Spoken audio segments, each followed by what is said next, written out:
आप देख रहे हैं एबीएन महाराष्ट्र। मैं हूं आपके साथ मुनीर आरिफ खान।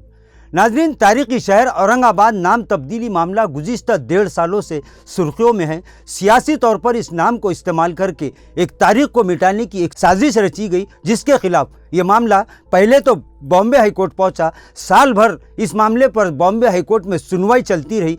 तमाम तारीखी शवाहिद, दस्तूरी शवाहिद और सुप्रीम कोर्ट के तमामी अहकामात को बॉम्बे हाई कोर्ट के सामने पेश किया गया, लेकिन उसके बावजूद बॉम्बे हाई कोर्ट ने तमामी अर्जियों को मुस्तरद कर दिया। उसके बाद नाजरीन, ये मामला सुप्रीम कोर्ट की दहलीज पर पहुंचा और बड़े ही ताज्जुब और बड़े ही अफसोस के साथ हमें यह कहना पड़ रहा है कि सीनियर काउंसिल सुप्रीम कोर्ट में मौजूद न होने की वजह से, इसी तरह दिगर वकला भी सुप्रीम कोर्ट से गायब रहने की वजह से एक तारीखी मामले पर हमें नाकामी का मुंह देखना पड़ा और सुप्रीम कोर्ट ने भी औरंगाबाद शहर के साथ साथ औरंगाबाद ज़िला नाम तब्दीली मामले की अर्जी को मुस्तरद कर दिया। नाजरीन, सुप्रीम कोर्ट के इस फैसले के बाद लाखों करोड़ों मुहिब्बान औरंगाबाद में एक तरह की बेचैनी बढ़ती जा रही थी और कई सवालात खड़े किए जा रहे थे, लेकिन आज सुप्रीम कोर्ट से एक बहुत बड़ी खबर निकल कर सामने आई है।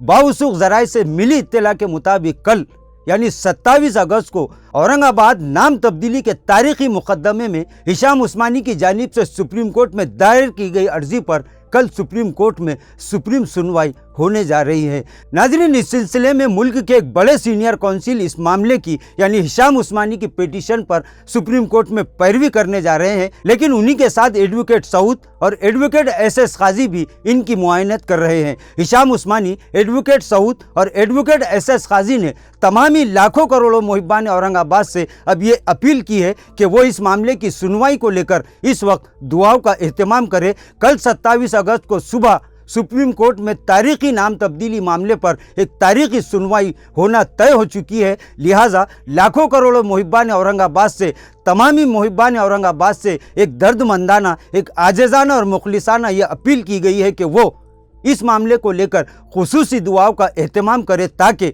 सुप्रीम कोर्ट में हक और इंसाफ की जीत हो। और सबसे बड़ी बात यह होगी कि सुप्रीम कोर्ट इस मामले की सुनवाई के लिए अगर हिशाम उस्मानी की पिटीशन को कबूल कर लेता है तो फिर इंशाअल्लाह लाखों करोड़ों मुहिब्बान औरंगाबाद को एक खुशखबरी ज़रूर मिल सकती है। लिहाजा आपसे दरख्वास्त है कि सुप्रीम कोर्ट की सुनवाई को लेकर खुसूसी दुआओं का एहतमाम करें। नाजरीन, आज के लिए बस इतना ही। फिर मुलाकात होगी कुछ नई वीडियो के साथ। तब तक के लिए हमें इजाज़त दीजिए। अल्लाह हाफिज़।